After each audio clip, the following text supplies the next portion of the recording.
That's who I thought it was. And what did you take that to mean? I took that to mean that he was pointing at me for what I am, my race, and he took it at me because I was just a student. I never had any contact with him. I never talked to him. Alia, when did the parents and you find out about what had happened to Ahmed?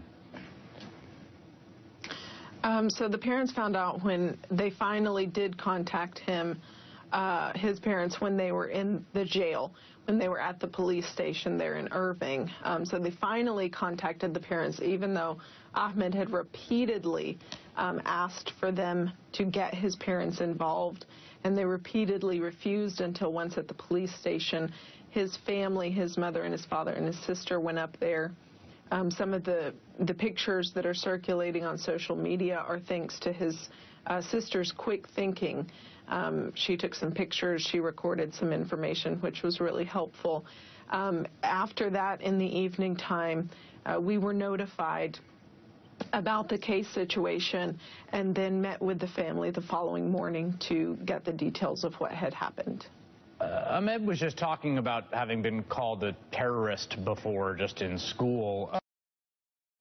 Can you give us a little context of sort of what life for folks in the Islamic community around Dallas-Fort Worth is like, particularly in Irving? Well, in the North Texas area, I mean, especially in 2015, we've seen our fair share of increases in hate crimes and, negative sentiments towards the Muslim community. But this is something, frankly, that's happening across the nation. So Ahmed's story is unfortunately not uncommon. It's something that we're seeing repeated in schools across the country, in jobs across the country, a lot of employment discrimination we're seeing.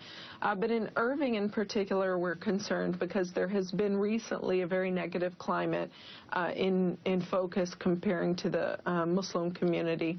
And so we have had concerns, that some of this sentiment, some of this is a result of that growing negative sentiment in Irving from recent events. Ahmed, I'm sure you have seen throughout the day this outpouring of support for you from all over the place.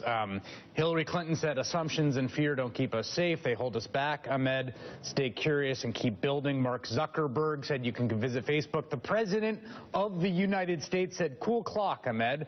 Want to bring it to the White House? We should inspire more kids like you to like science. It's what makes America great." How do you feel about this tremendous outpouring of support? I feel really well after, because before I didn't think I was going to get any support because I'm a Muslim boy.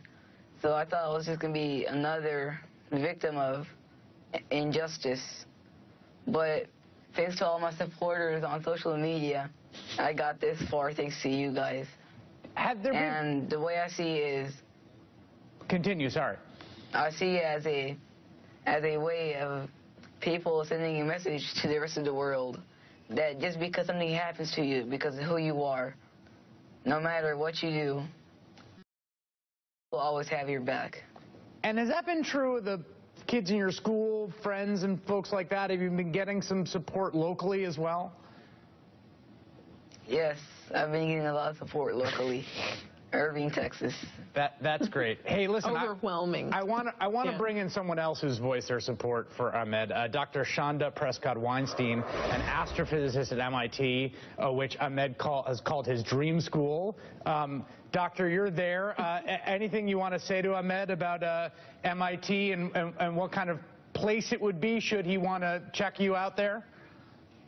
So, Ahmed, I'm so happy that you're coming out on top. And I just want to say, by the way, you are my ideal student. A creative, independent thinker like you is the kind of person who should be becoming a physicist. As a theoretical physicist, I would love it if you took an interest in the mathematical side, although you're clearly very adept with your hands and at building things.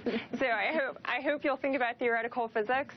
if there's any possibility that you can come visit us at MIT, I would love to give you a tour of the Center for Theoretical Physics and the Kavli Institute for Astrophysics.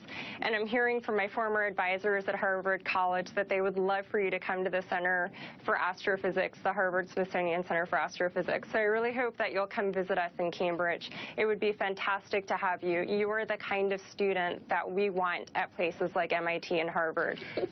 Ahmed, obviously it's a plane flight and such, but maybe you can go check it out. I know it's early for college, you're only 14, but you know, these things start early these days. Yeah. Yeah, that's a fact right there. All right, Ahmed Mohammed, Aliyah Salem, and Shonda Prescott-Weinstein. Thank you all for being here. And Ahmed, there are a lot of people that have your back and a lot of people looking out for you. And thank you for coming on. And you're a remarkably, remarkably poised young man. Thank you. Thanks for having us.